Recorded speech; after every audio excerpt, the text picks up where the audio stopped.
Reed Harris is a massive deal for Arizona State. How big of a deal is it? Totri dusted off the Big 12 champions hat.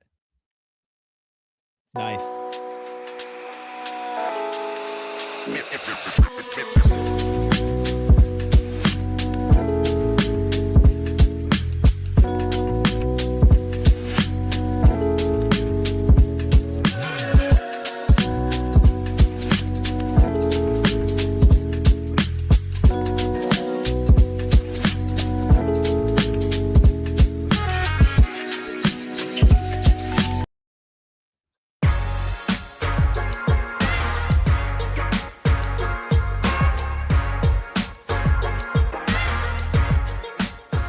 Happy Wednesday yet again, and welcome into an emergency episode of the PHNX Sun Devils show. I'm Anthony Totri, joined as always by Rubus Magubus, Erik, Ruby, the deli man's behind the Mac, making all of the magic happen. Hit that like button, hit the subscribe button, drop a 5-star review wherever you get your podcasts.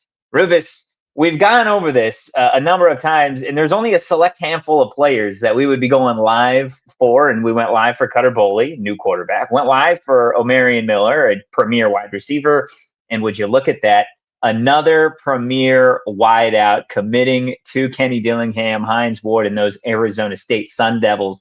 This time it is Boston College wide receiver Reed Harris announcing his commitment to join Arizona State, make it 3 wide receivers now, one from Washington, one from Colorado, and one from Boston College, set to sport Sparky on the helmet in 2026. Rubus, fire me up.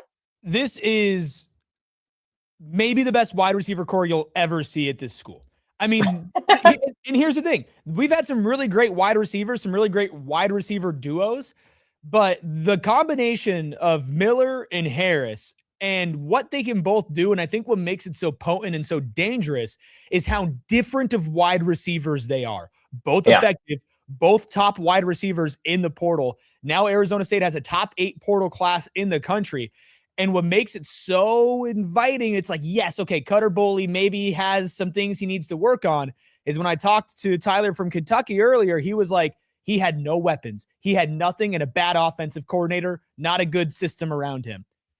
You're giving Cutter Boley 2 of the best weapons this school has ever seen. These guys are graded higher than Jordan Tyson was when he came in here. That doesn't mean they're going to be better than Jordan Tyson, Totri, but they are 2 elite premier wide receivers with 2 completely different games. It is enthralling to imagine what this offense is going to be with them.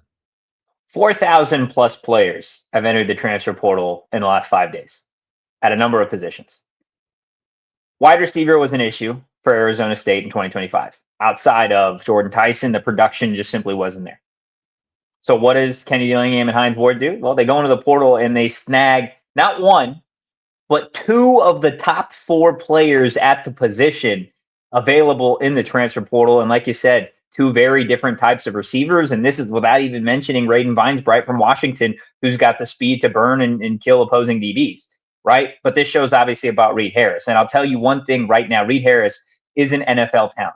I'm not just saying it because he's an Arizona State Sun Devil. If Reed Harris was transferring to Arizona State from another school outside of Boston College, if he was transferring from a bigger school, a school that is accustomed to churning out like legit wideouts, we'd be talking about Arizona State landing potentially one of the best players in the transfer portal, period. But he's not. He's transferring from Boston College. So at the end of the day, like, there isn't a lot of national eyes and national attention on Reed Harris. Guess what? There's about to be. Between him and Omarion Miller, there is not a better wide receiver duo in the Big 12 as of January 2026. There just isn't. You've got somebody in Omarion Miller who's got the athleticism and the talent, and then you've got somebody in Reed Harris who is just a jump ball machine. We talk about 50-50 balls in college football and in the NFL. They're not 50-50 balls when Reed Harris is going up. You go watch what he did at Boston College. This is somebody that very easily, without even stepping foot on the field with Hines Ward and what he can do in terms of his development and evolution as a player, turns those 50-50 balls into 75-25 balls. And that's probably being on the lighter side. not even being as generous as I could be with that. Reed Harris is that type of talent. He's got the exact build you look for at the next level. He's actually a pretty, for lack of better terms, he's crispy. He's a crispy wide receiver all the way around. I'm excited to see what Hines Ward is capable of doing with him. And something that I don't think is going to get talked about initially, but you're eventually going to see it, is there are wide receivers that enjoy run blocking, right? And maybe it's easier when you're 6'2", 6'3". If you are a 6'5", 200+ pound wide receiver, blocking those little ass DBs on the edge, it's a lot easier. I really do expect Reed Harris to be one of the next iterations of best wide receivers at Arizona State. 6'5", 217 to be exact. At least that's what they're listing him on ESPN. His stats for the season: 39 receptions, 673 yards. That's 17.3 yards per reception, 5 touchdowns with a long of 57. Look, those numbers aren't exactly like screaming at you, this is one of the best players in the portal. It was Boston College. Put the numbers to the side. Put the numbers to the side. Don't look at the box score. Don't look at anything. Watch him play football. Watch him play football. This kid is legit. And like I mentioned, very different than Omarion, and I think they can do some of the same things. And with Reed, you mentioned, okay, he's 6'5". He can high point a ball.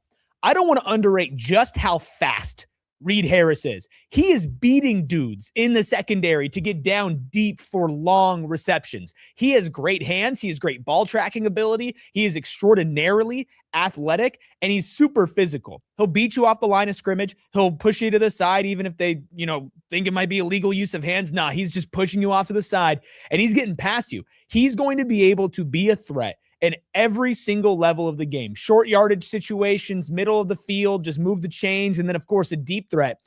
And here's the best part about it all, Totri.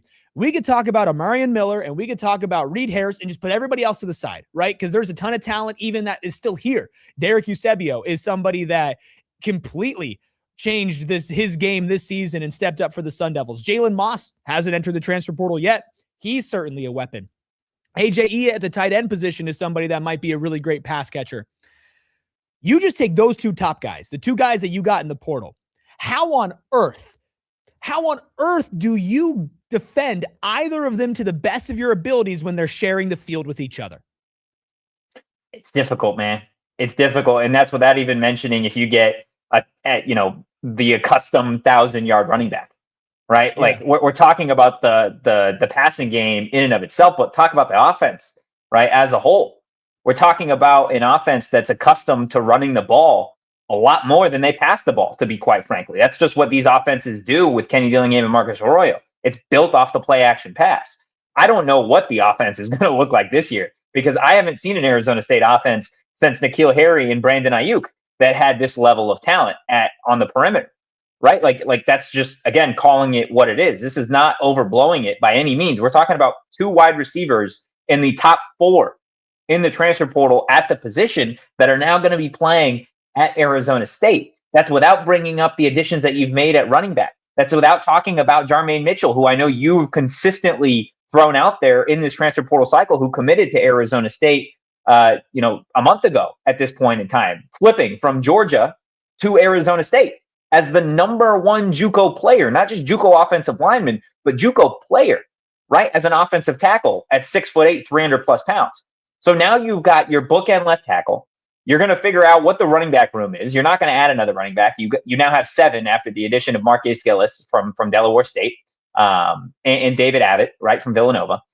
You've got your wide receivers. I would be pretty surprised if they added another wide receiver outside of this.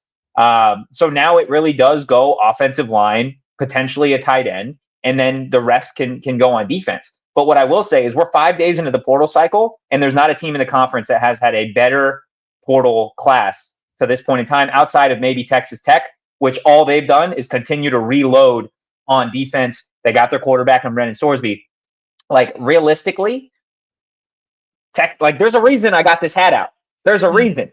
Right? Because when we broke the news of the Sam Levitt situation, what did they tell me? What did they tell me, Erik? They had me come up here, and I was told point blank, Sam Levitt wanted to leave Arizona State, not because of a relationship issue with Dilly. They're still good friends, still a lot of love in that relationship. but there was a lack of confidence. There was a lack of confidence from Sam's team that they could build around Sam, that they could build weapons, that they could build an offense. I'm sorry. Let's just go get a 6'5" wide receiver from Boston College who, like, realistically was the entire offense of Boston College. Let's bring him to Arizona State. Oh, that dude at Colorado, the only dude that was catching passes, Omarion Miller. Oh, he's going to be at Arizona State too. A burner up north in Washington, Raiden Vinesbright. Yeah, we're going to go ahead and add him too. A bookend left tackle, right? Because there wasn't enough offensive line help. 6'8", 300 pounds. No biggie. We're going to just pull him from Georgia. Looks like you got yourself one hell of an offense, and Sam's still trying to find a team. That's all I'm saying. I don't want to make this about Sam, but I'm just saying that's what was told to me. And Dilly, I feel like he's never going to say it. I feel like he flipped that into motivation. It was like, really? You don't think I could build an offense? You don't think we could build a squad here? I 100%, I agree with everything that you say. I think one thing to consider in that, though, even though I will say, like, I back up everything that you say. Can they do this if they're paying Sam Levitt $5 million? Because Cutter Boley, I think from like what we've heard, is around like $2-ish million, right? That is a lot of extra money to go out there and get an Omarion Miller, to go and get a Reed Harris, to get a Jermaine Mitchell. And by the way, I know that you're like, I keep on bringing up Jermaine Mitchell just because, again, if he played at a lower level D1 school and he transferred in, this would be insane, right? Yeah. He's not even included. And when you get like the transfer portal rankings for this cycle, he's not included in that. Like when you're like, oh, top 10 class, he's not there. Do you want to, but again, and the only reason I bring this up is because you're right? The ASU is never going to be able to build this offense while paying Sam $5 million. But what did we also hear? This wasn't about money. Well, right. So do you want to win, or do you want to go make bread? Because that's fine. If you want to go make bread, then don't sit here and tell me that this is about winning, because it's not. Because you're going to go make bread in the NFL. I'll tell you what, if Cutter Boley pans out and he's got 2,000-yard receivers on the perimeter, you're going to be doing just fine at quarterback. Mm-hmm. Like this, don't sit here and tell me it was about this and then go get paid. Because if it was about money, mind you, you're not making like pennies on the dollar. You're still getting probably $3 million from ASU if Sam Levitt stays here.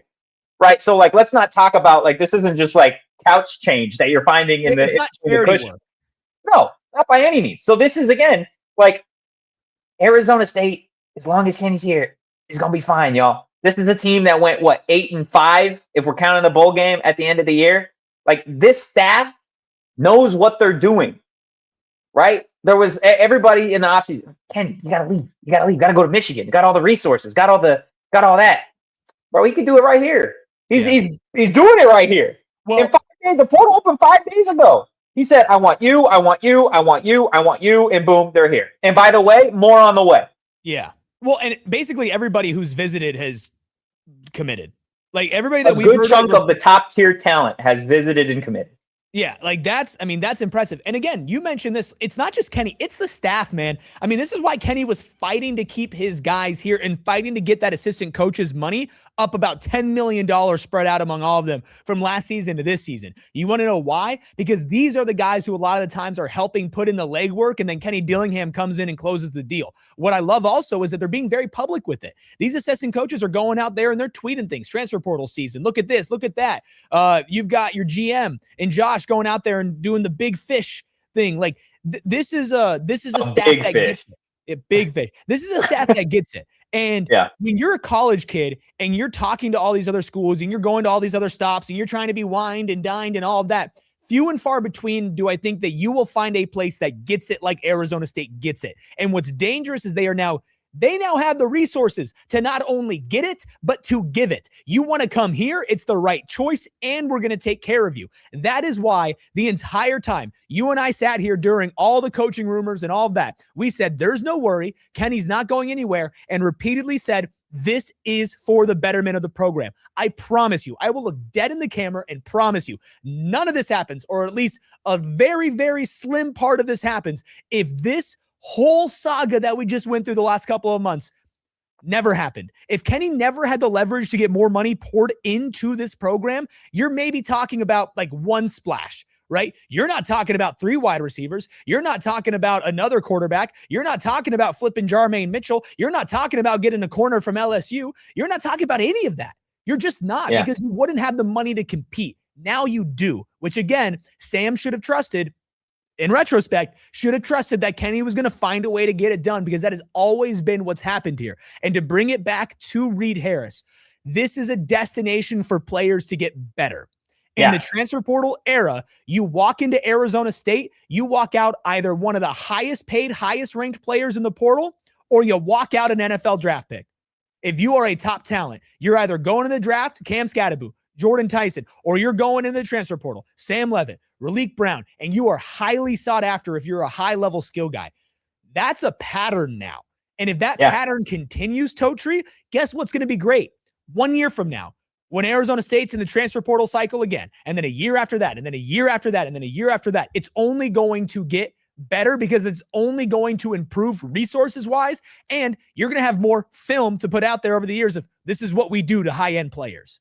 If you look at Reed Harris, right, and again, tying it back to Reed Harris, I know you got to get back to the Suns here in a little bit, but if you look at 3 seasons of college football, 2023, it's a throwaway, played in like 1 game, right? Last 2 seasons, 56 catches combined, over 1,100 receiving yards. First off, think about that. 56 catches and turned it into 1,100 receiving yards. The average yards per catch on that is just ridiculous. He's a big play waiting to happen. And 9 touchdowns. 9 touchdowns. Do you know who was playing quarterback at Boston College? Nope. Yeah, me neither, right? They didn't do anything. This guy was the offense. He is a big play waiting to happen.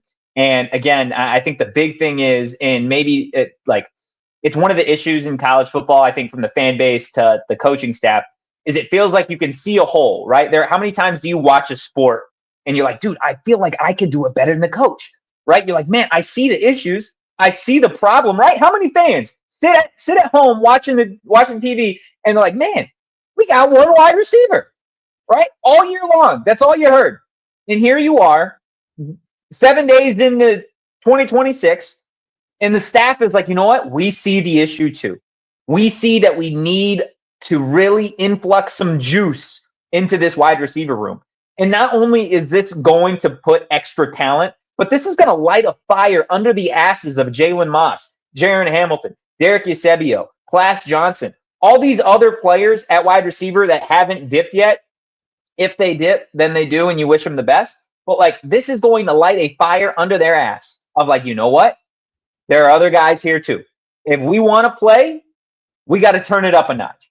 And you know, this team is only going to play the best players available. That's what they're going to do. And Hines Ward, again, I think we've talked about Reed, we've talked about Kenny. Like, I all you could do is clap it up for Hines Ward, man, because Hines Ward, who continues to be a Hall of Famer one day in the NFL, a Hall of Fame person, is already a Hall of Fame recruiter when it comes to landing big fish at Arizona State, specifically at the wide receiver position. Again, Boston College wide receiver Reed Harris transferring from Boston College to ASU after his visit. Hit that like button, hit the subscribe button, drop a 5-star review wherever you get your podcasts. What is that? Our 3rd emergency pod of the week thus far. But man, no better place to get your Arizona State news and notes. Make sure you throw us a follow on social, on X, on Instagram at PHNX_Sun Devils for more of the latest. Also, sign up, become a PHNX diehard today. Go to gophnx.com, click diehard. I know the diehard Discord is going crazy, and I know they're going to be continuing to go crazy when the next transfer hits. Maybe on the defensive side of the ball. We'll see. We will see. Again, follow us on social. You can follow me at Anthony_Totri. You can follow Senor Rubis at Erik Ruby. That is Erik with a K. You can follow the Daily Man at Shane Dief. Just, you know what? I'll allow a goal line fade to Reed Harris, as always. Yeah, maybe the goal line issues have been fixed. The red zone issues have been solved. Just throw it up to your new shiny toy, Reed Harris. Guys, we will see you on Thursday. But in the meantime, go Devils. In peace. We all silly like the mayor.